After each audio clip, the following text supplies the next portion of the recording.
C'est ici, dans cette ruelle du centre de Rome, que mardi après-midi a été découvert le cadavre d'Aldo Moro. Évidemment, tout le monde se demande comment les Brigades Rouges, alors qu'elles étaient recherchées depuis 54 jours par l'ensemble des forces de l'ordre en Italie, comment ces Brigades Rouges ont pu impunément revenir jusqu'au centre de la ville pour y déposer le cadavre dans une voiture. Et si c'est la Première République italienne, si c'est l'État italien lui-même qui ont été atteints, grièvement atteints par l'assassinat d'Aldo Moro, il faut bien reconnaître aussi que ces forces de l'ordre italien ont été ridiculisées par ce geste. D'ailleurs, première conséquence politique importante de toute cette affaire, hier mercredi, le ministre des Affaires intérieures du pays, M. Francesco Cossiga, a remis sa démission au gouvernement.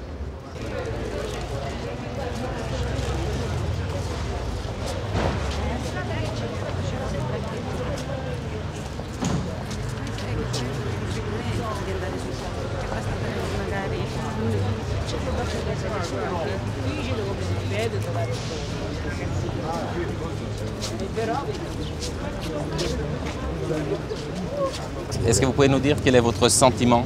Le sentiment, c'est un sentiment de pleine douleur, de rabbia, je sais pas, colère. De colère. Et j'espère que ça servira à nous rendre meilleurs. Vous croyez que ça peut avoir un côté positif? Oui, il y a un aspect positif de tout ça. Quel aspect positif? C'est le sacrifice d'un juste. C'est un martyr? C'est un martyr, oui. Vous êtes de la démocratie chrétienne? Non, non, je suis socialiste. Et vous portez le deuil comme si vous étiez... Oui, c'est un deuil come chrétien, come italien. E certamente si sente dentro qualche cosa contro coloro i quali hanno portato a questo misfatto. Ma certamente dobbiamo invocare la misericordia di Dio perché si convertano, altrimenti se chiediamo sangue ad altro sangue non terminerà mai questo odio. E politicamente cosa ne pensate? Ma ha rappresentato secondo me tantissimo per la democrazia italiana, per la Costituzione, tutte queste cose, anche se io non sono democristiano. Tu non sei democristiano? No. E delle Brigate Rosse cosa ne pensi? Ma non so, una cosa assurda. Come l'ho ricevuta? Con orrore, diciamo, è una cosa, diciamo così, che io penso che naturalmente qualsiasi cosa, vero, di questo genere, anche il più grande nemico, non si agisce in questo modo. E lei? Cosa ne pensi? Non posso pronunciarmi, io sono un militare, sì. Ma c'è il suo sentimento personale? Non lo posso dire, lo chiedo ai civili. Io non faccio politica, sono la politica. Per lei Aldo Moro cosa rappresentava? Un grande amico, un grande amico.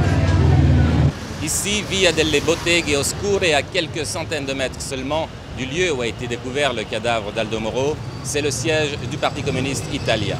Cette proximité n'est pas un hasard et la signification symbolique de ce geste n'a échappé à personne. En réalité, c'est un défi, un véritable défi au parti de M. Berlinguer lui-même que les Brigades Rouges ont lancé. Pourquoi?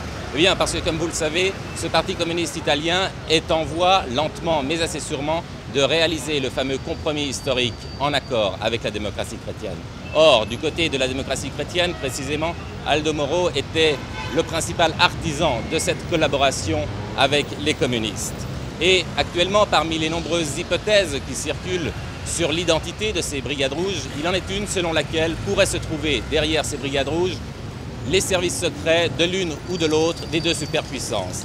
Ni Washington ni Moscou, en effet, c'est bien connu, ne voient d'un bon œil ces communistes d'un genre nouveau avoir la possibilité d'accéder à un gouvernement dans un pays démocratique d'Europe occidentale. Aujourd'hui donc, tout comme la démocratie chrétienne, le Parti communiste italien porte ouvertement et je crois sincèrement le deuil d'Aldo Moro.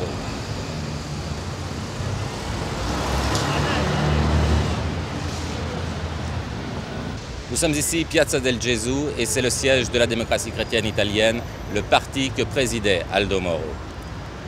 Aujourd'hui, les militants affirment dans des slogans « Aldo Moro est toujours vivant, Aldo Moro est toujours notre président ».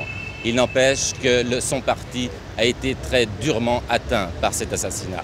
En outre, la réaction très sèche de la famille d'Aldo Moro, qui, comme vous le savez, a refusé tout honneur, toute funéraille nationale et même toute participation politique au modeste enterrement qui a eu lieu mercredi déjà, cette réaction a porté elle aussi un coup très dur à la démocratie chrétienne, avec ces termes à peine voilés, je cite, « L'histoire jugera de la vie et de la mort d'Aldo Moro ».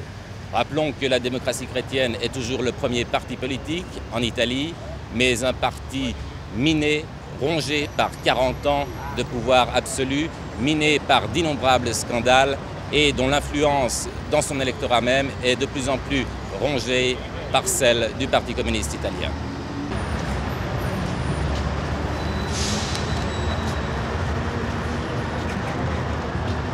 Il n'y a rien à penser, il faut se réveiller. Le temps des paroles est fini. Je crois qu'il faut agir. Agir dans quel sens? Mais dans la loi de notre État. Il y a une loi, il y a une constitution, il faut respecter la constitution, mais la faire respecter aux ennemis de notre pays, ça suffit. Pour vous, qui est responsable? Ah, je ne sais pas. Les criminels. Vous appartenez à la démocratie chrétienne? Non. Non, je n'ai pas voté, on dit voter? Voté. Pour la démocratie chrétienne. Mais vous portez le deuil quand même? Oui. Je suis pour la liberté. C'est une grande désolation et c'est une chose horrible que je pense que tout le monde garde l'Italie maintenant comme pietà. Avec pitié? Oui, avec pietà. Lei, signore, come ha vissuto questo assassinio? Guardi, questo l'ho vissuta in un modo come tragico come può viverlo il popolo italiano in questo momento, da uomo e da cittadino. Certo. È una cosa orribile. Lei appartiene alla democrazia cristiana? Appartengo da 45. Quindi è personalmente colpito, ecco. Ma credo che siano colpiti così anche tutti gli altri cittadini italiani.